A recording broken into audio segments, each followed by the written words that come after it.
សួស្តីមិត្តភ័ក្តិទាំងអស់គ្នាសូមស្វាគមន៍មកកាន់វីដេអូរបស់យើងខ្ញុំថ្ងៃនេះយើងនិយាយអំពីសួតដែលជាស្នូលសំខាន់នៃប្រព័ន្ធដកដង្ហើមរបស់យើងតើអ្នកដឹងទេថារាងកាយរបស់យើងត្រូវការខ្យល់ស្អាតចំនួន 10000 លីត្រក្នុងមួយថ្ងៃហើយសួតជាអង្គភាពមួយដ៏សំខាន់ដែលធ្វើការងារនោះតោះចាប់ផ្ដើមស្វែងយល់អំពីសួតរបស់យើងទាំងអស់គ្នាយើងអាចនិយាយបានថា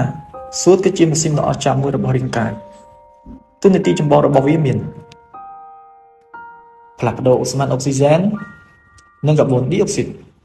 វាយកអុកស៊ីហ្សែនពីខ្យល់ចូលទៅក្នុងឈាមនិងបញ្ចេញកាបូនឌីអុកស៊ីតចេញពីរាងកាយប្រសិនបើគ្មានសួតទេកោសិការបស់យើងនឹងមិនអាចដំណើរការបានឡើយសួតជារនាំងការពារសួតមានប្រព័ន្ធការពារដើម្បីច្រោះនិងទប់ស្កាត់កាកសំណល់និងមេរោគដែលមកជាមួយខ្យល់បញ្ហាសុខភាពសួតដែលសាយភាយទោះបីជាសួតមានសារៈសំខាន់ក៏ដោយក៏វាងាយនឹងទទួលរងគ្រោះដែរបញ្ហាសួតដែលយើងជួបប្រទះញឹកញាប់មានដូចជាជំងឺហឺបជាជំងឺរ៉ាំរ៉ៃដែលធ្វើឲ្យផ្លូវដង្ហើមក្នុងសួតមានការរលាកហើយបង្កមានការហឺបញឹកញាប់ជំងឺសួតរឹងជាជំងឺដែលរារាំងលំហូរខ្យល់ដែលភាគច្រើនកើតឡើងដោយសារការជក់បារី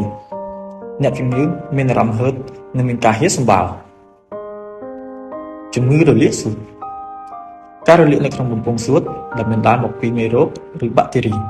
រោគសញ្ញារួមមានគ្រុនក្តៅក្អួតចង្អោរនិងឈឺក្នុងទ្រូងមហារីកសួតជាជំងឺដែលកោសិកាមិនធម្មតាលូតលាស់មិនអាចគ្រប់គ្រងបាននៅក្នុងសួតការជក់បារីគឺជាមូលហេតុចម្បងដើម្បីថែរក្សាសួតឲ្យមានសុខភាពល្អយើងអាចធ្វើតាមវិធីងាយៗទាំងនេះ 1. ជៀសវាងការជក់បារីនិងសែងបារី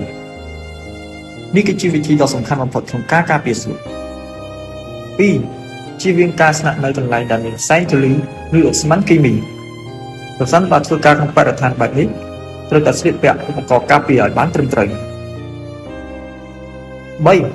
រស់នៅក្នុងបរិស្ថានដែលមានខ្យល់ស្អាតឬបើកបង្អួចឲ្យខ្យល់ចេញចូលនៅក្នុងផ្ទះហើយដាំដំណាំពណ៌បៃតងដើម្បីជួយសម្អាតខ្យល់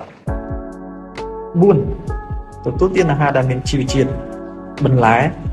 និងផ្លែឈើដូចជាការ៉ុតផ្លែបឺរនិងមានសារធាតុចិញ្ចឹមដែលល្អចំពោះសួត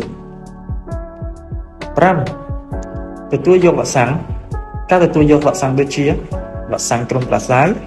ឬវ៉ាក់សាំងជំងឺរលាកសួតអាចជួយកាត់បន្ថយហានិភ័យនៃការឆ្លងជំងឺបានសរុបមកសួតគឺជាដៃគូសំខាន់នៅក្នុងជីវិតរបស់យើងការថែរក្សាសួតមិនមែនជាការលំបាកនោះទេគឺវាត្រូវការត្រឹមតែការយកចិត្តទុកដាក់បន្តិចបន្តួចប៉ុណ្ណោះ